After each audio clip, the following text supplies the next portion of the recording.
Well, bless the Lord. We praise God for this noble opportunity to present this basic Bible teaching as it relates to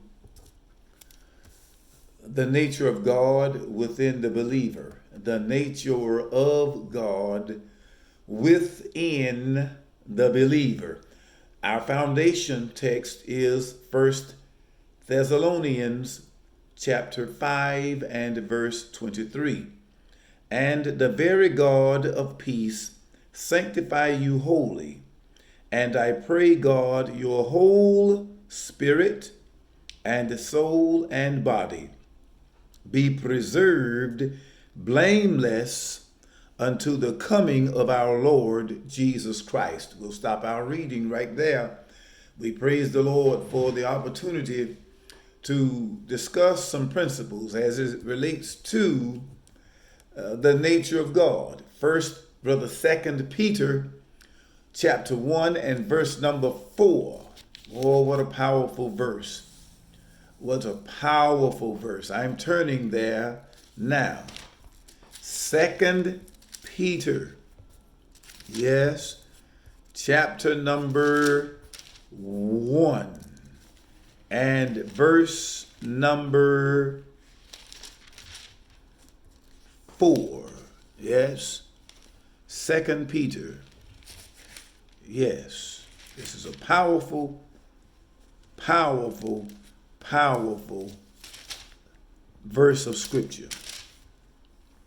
Whereby are given unto us exceeding great and precious promises, that by these ye might be partakers of the divine nature. My God. Having escaped the corruption that is in the world through lust. Now that is powerful, my sisters and brothers. That is powerful. We have, as a result of our salvific experience in Christ, being born of heaven.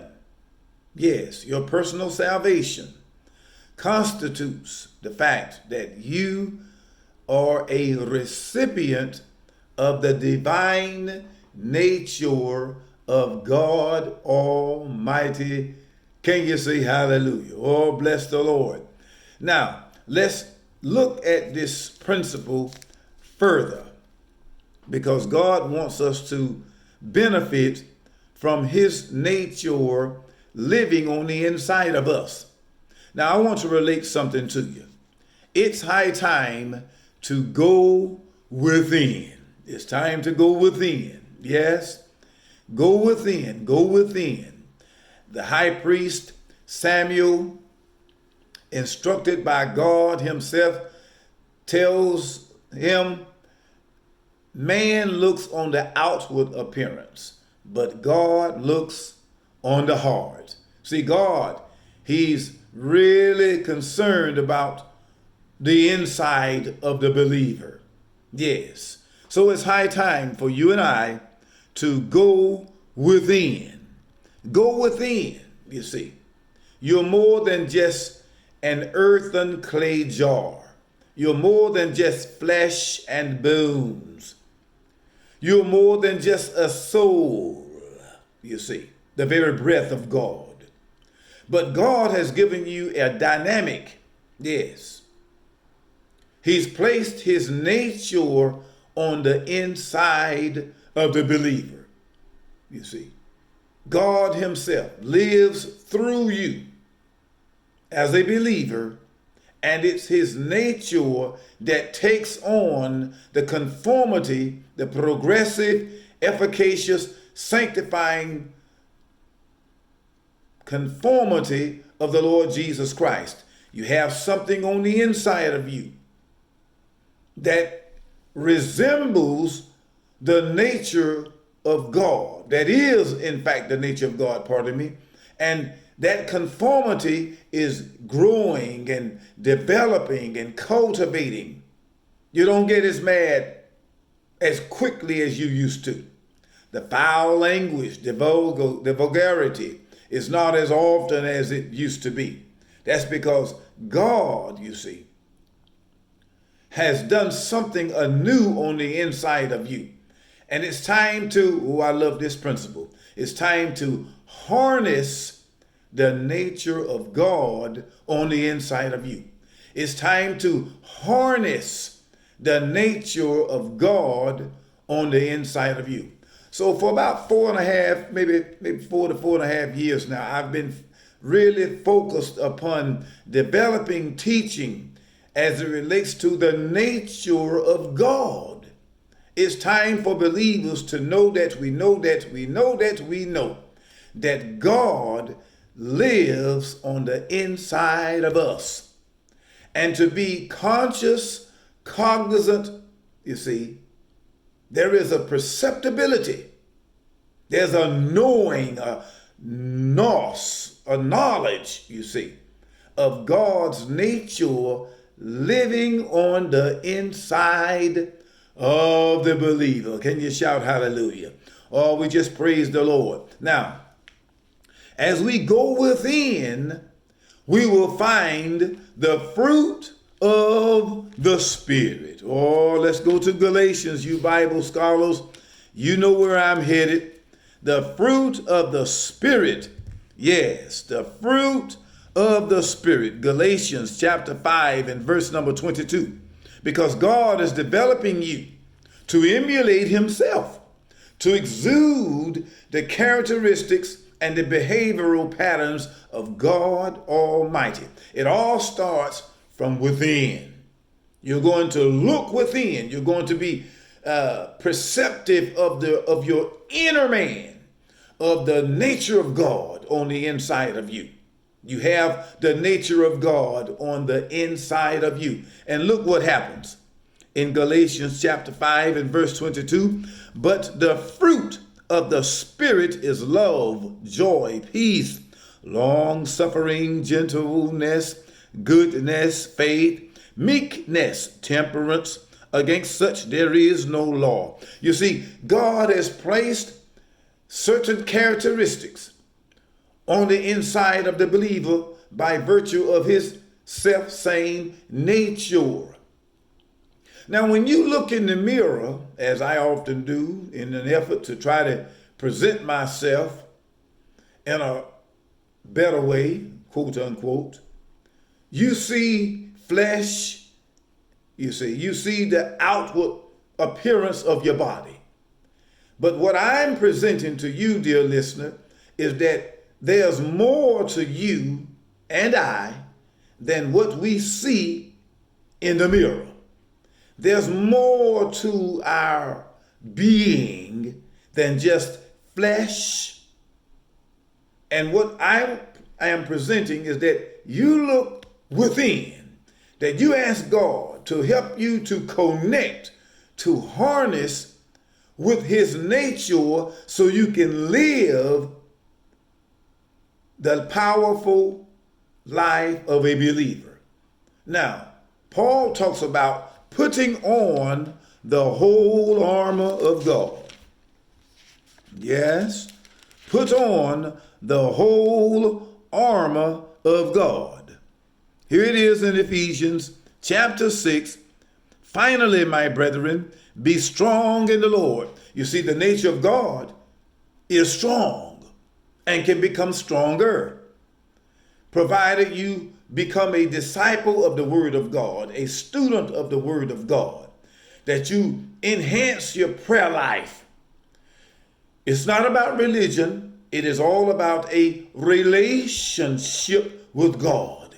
It's spirit on spirit, spirit affiliated with spirit.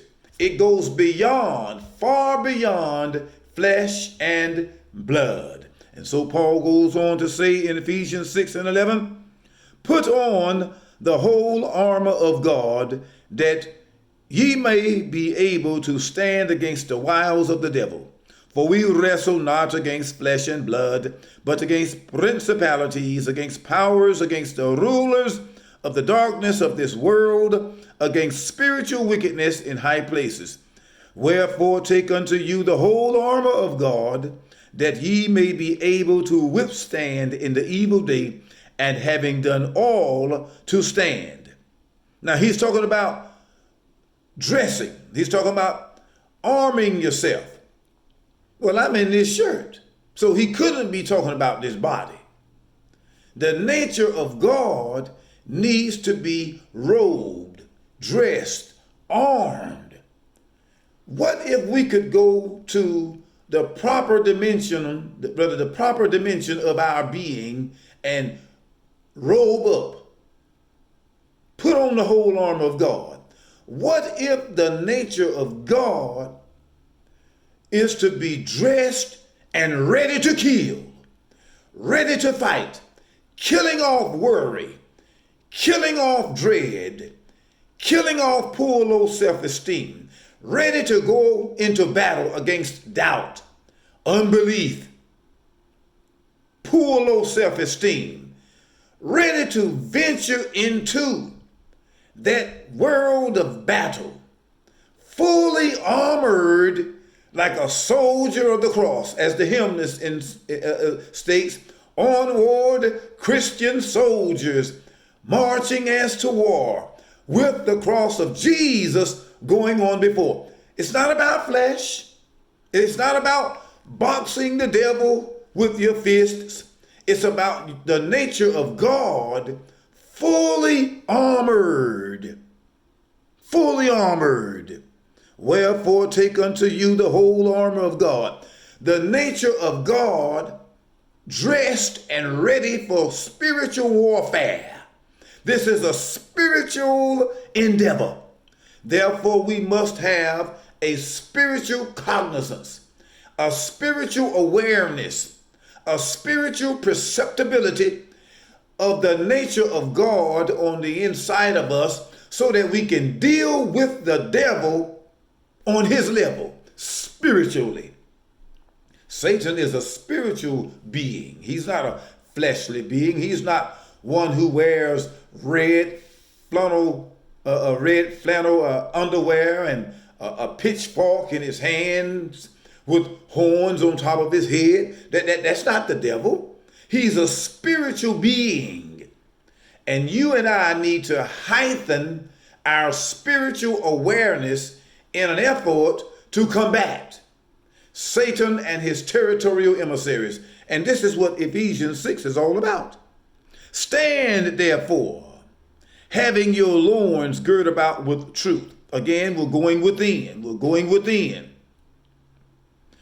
And having put on the breastplate of righteousness, and your feet shod with the preparation of the gospel of peace. Above all, taking the shield of faith. What if the nature of God on the inside of you utilize the shield of faith, the shield of ever increasing faith? You see, it's more than mental apparatus. It's more than mental, you see, understanding. This thing is spiritual. Oh, glory to God. Hallelujah. Wherewith ye shall be able to quench all the fiery darts of the wicked, and take the helmet of salvation and the sword of the Spirit. What if your new man, your inner man, dear sister, dear brother, utilize a sword, the sword of the Spirit, which is the word of God? You see, the nature of God. You see, there's too much flesh utilizing the word of God. There's too much of your feelings and your emotions. And those apparatuses, if you will, contaminate and pollute the word of God, and the word of God becomes less effective. The word of God needs to emanate. It needs to exude. It needs to be in operation, stemming from your inner man. That's all I'm trying to present to you, dear listener. God placed in you his nature, and it's his nature that needs to be fully armed. I'm in this shirt. So he couldn't be talking about this body. There's no sword in my hand. There's no shield of faith in my hand. There's no helmet of salvation on my head. There are no, you see, God wants the nature of God to be harnessed, robed and dressed ready for spiritual warfare. There's a spiritual cognizance, a spiritual consciousness that your nature, your spirit, and I love Daniel. Daniel talks about my spirit. Elijah talks about my spirit. The great apostle Paul talks about my spirit. There's this collaboration, if you will. There's this association with the nature of God having been imputed in the nature of on the inside of every believer, and the believer becoming consciousness, rather conscious of the same. And so Daniel takes ownership. He says, my spirit. Elijah takes ownership of the nature of God. He says, my spirit. The great apostle Paul, he talks about flesh warring against spirit. And it's a capital S. So the fleshly nature wars against the very spirit of God. And Peter comes right back and says, we are partakers of the very nature of God, the nature of God. It's time to take ownership that God has placed his nature on the inside of you. Can you shout hallelujah? You are ready for warfare. The nature of God will look the devil square in the eye without a blink. 1 John 4:4, greater is he who is inside of you than he who is in the world. Greater is he. You have someone living in you.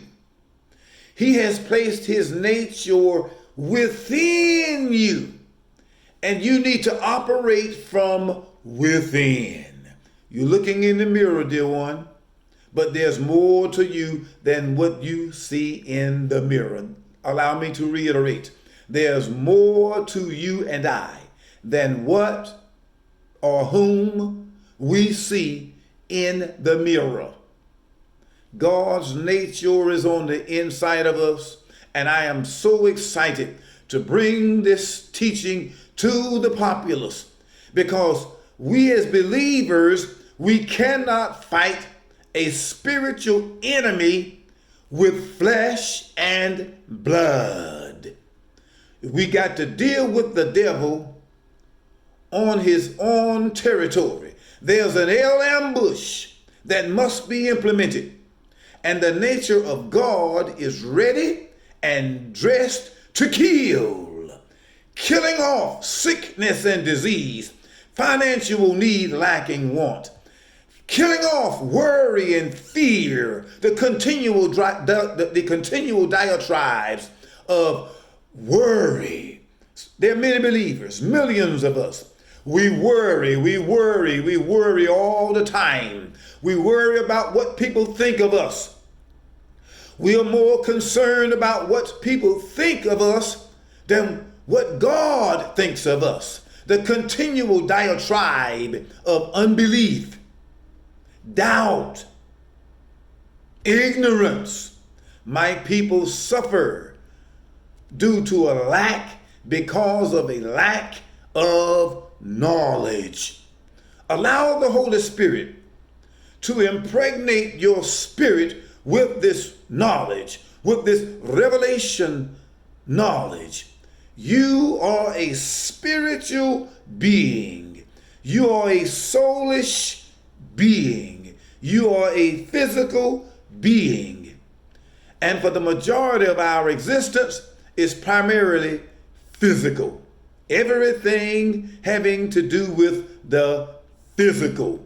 All of our accomplishments having to do with the physical. It is the physical, the material.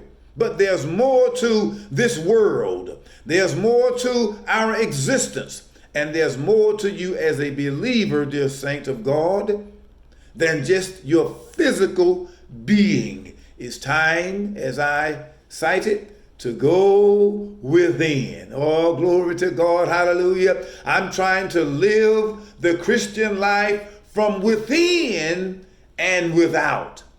From within, then exuding externally. Internally, externally. I cannot deal with Satan dealing with my flesh and blood. That's all I'm trying to teach you. Greater is he who is in me, in you, than he who is in the world. The nature of God lives on the inside of the child of God. This wonderful new birth experience, this new creation, we are something we've never been before. And it's time to develop that something, that humanity, that redeemed, regenerated. We've been regenerated. God has fashioned something new about us. A new walk, a new talk, new thoughts. Allow me to read, if you will, some new thoughts that should prioritize our thinking apparatuses. Oh, I love this one. And it's found in Philippians. Yes. In the book of Philippians, Paul talks about some of the thoughts that you and I have. Oh, glory to God. He talks about some of the thoughts that you and I have. He says in chapter 1 of the book of Philippians, grace be unto you and peace from God our Father and from the Lord Jesus Christ.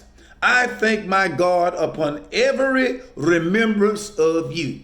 You see, we need to think of each other internally. We need to be about God's business on the inside.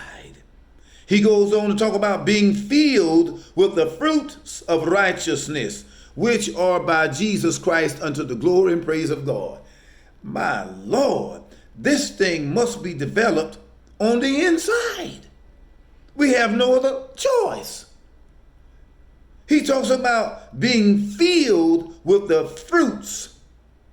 You see, the characteristics, the behavioral patterns of righteousness. It must begin on the inside, my sisters and my brothers. I could go on and on through the Philippian epistle because there are many, many wonderful things that Paul talks about in this wonderful, exciting book. But I will say this.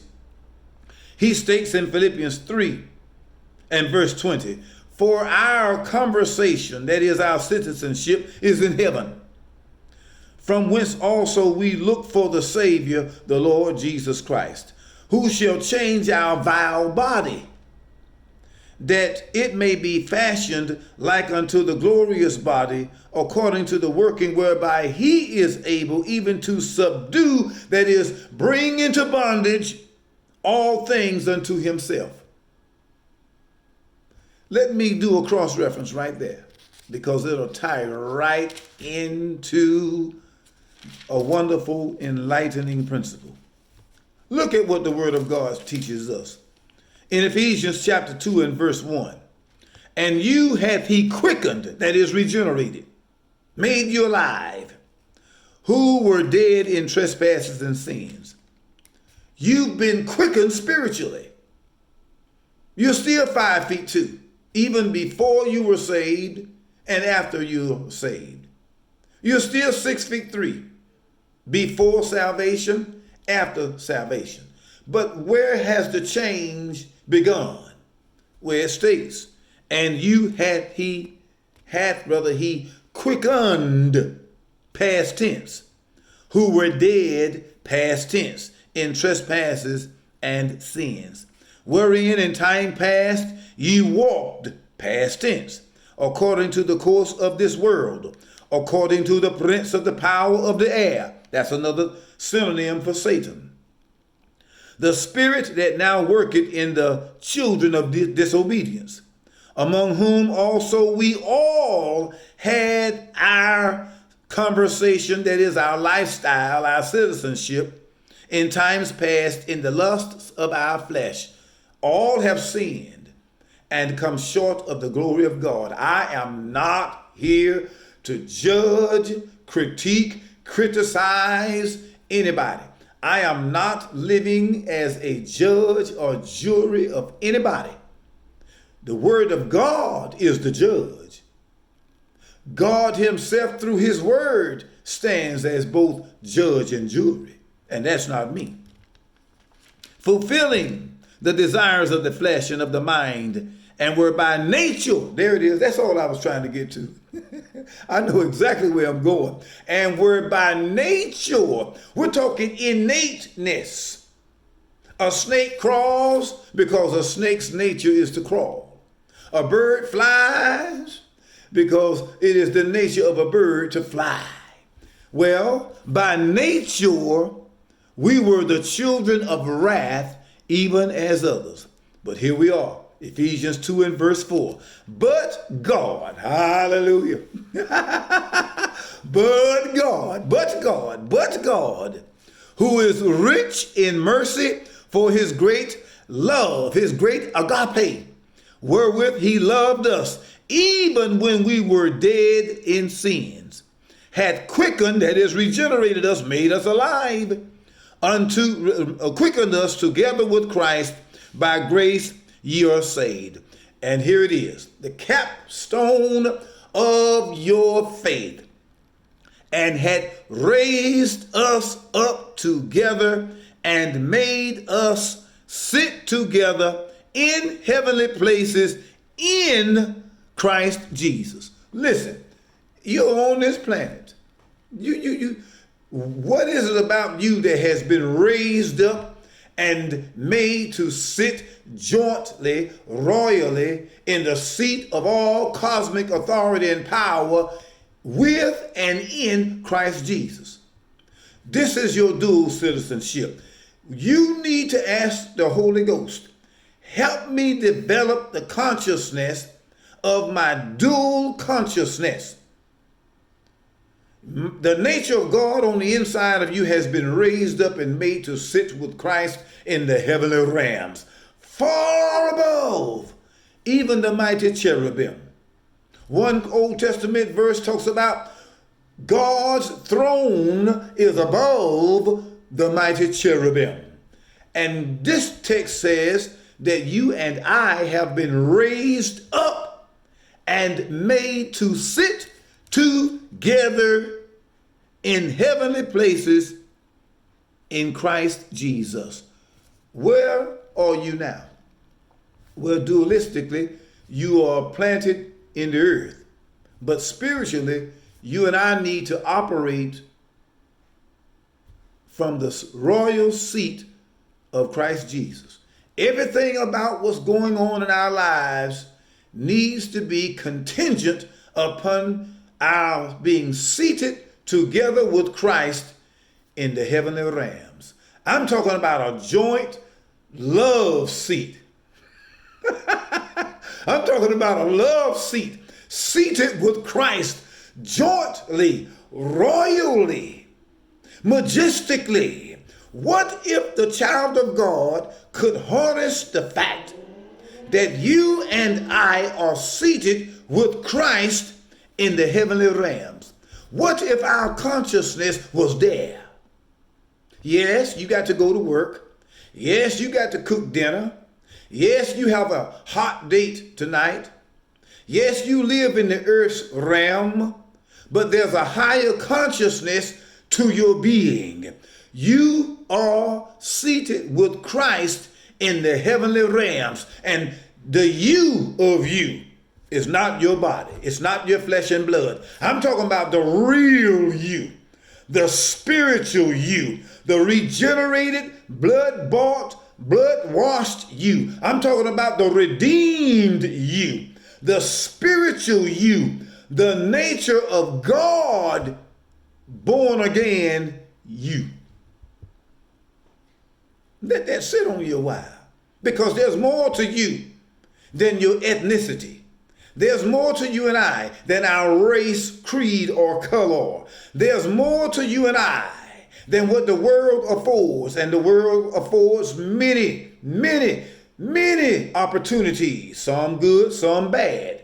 But when you talk about being born again, Jesus has raised the real spiritual you up and made you to sit right beside him. And where is Jesus?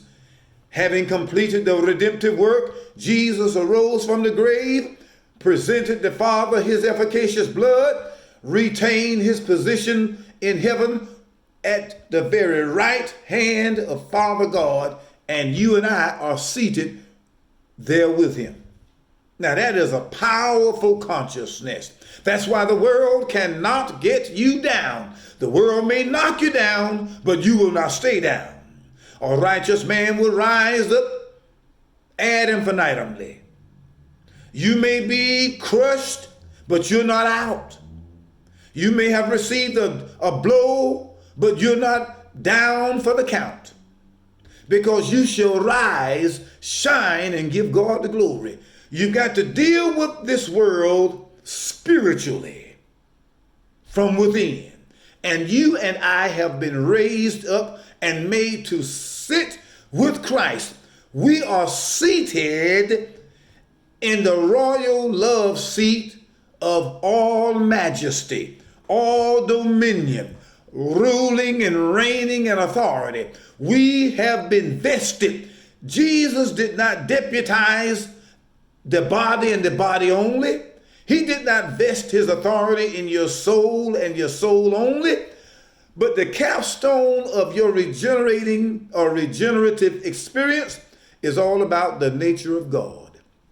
The nature of God on the inside of you has been deputized with royalty. The nature of God on the inside of you, dear sister, dear brother, has been vested with authority, ruling, reigning. The nature of God on the inside of you possesses authority over the devil. The nature of God can whip the devil with one hand tied behind your back.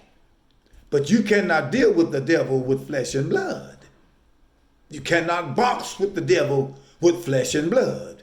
You've got to use the nature of God. Hallelujah. That the nature of God on the inside of you is vested, deputized. We are walking sheriffs in the earth, representing the very kingdom of God. And the kingdoms of the heavens suffered violence, and the violent take it by force. Allow God to develop his nature on the inside of you. Let me pray for you. Father, we bless you and thank you for your nature living on the inside of us. Develop us from within so we can bring glory to your name. In Jesus' name, amen. Until next time, God bless you is my prayer.